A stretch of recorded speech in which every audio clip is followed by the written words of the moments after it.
Of all the men God could have called, and of all the women he could have chosen, why did God command the prophet Hosea to marry a prostitute? Was it punishment? Was it a test? Or was it something far greater? This is the incredible story of Hosea and Gomer. Hosea was a prophet in Israel during a time of great sin and corruption. The people had turned away from God. They worshipped idols, betrayed their covenant, and lived in spiritual adultery. The land was full of injustice, greed, and immorality. False gods like Baal were worshipped, and the people no longer sought the Lord. Then, one day, God gave Hosea a shocking command. Hosea 1:2.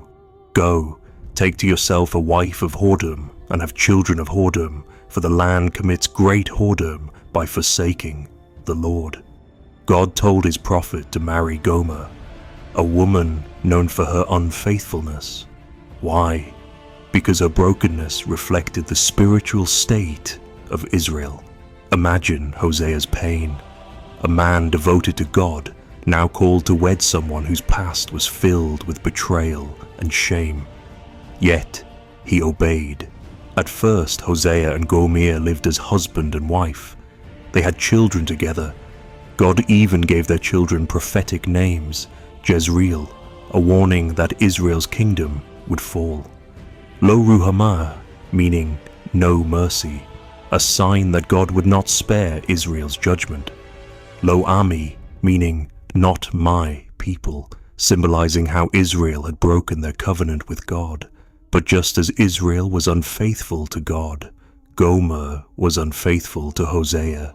She abandoned her husband, she chased after other lovers, and eventually she fell so far that she became a slave. She was used, discarded, and left to the lowest place possible, a fate many would say she deserved. But God had other plans. And then God did something unimaginable. Hosea 3:1.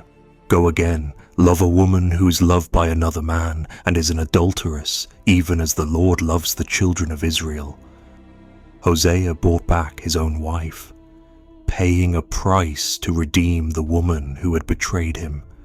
She stood there, shackled, her head bowed in shame.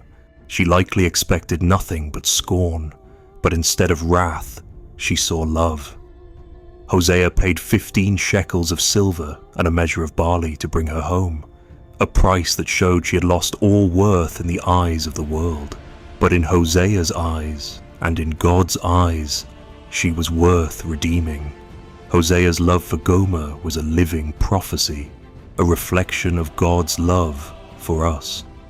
No matter how many times Israel turned away, God was still willing to take them back. And today, no matter how far we have fallen, no matter how many times we have turned our backs, God is still calling us home. Romans 5:8. But God demonstrates his own love for us in this: while we were still sinners, Christ died for us.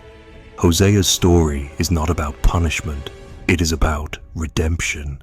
It is about a God who loves beyond betrayal, a God who will pay any price to bring us back to him.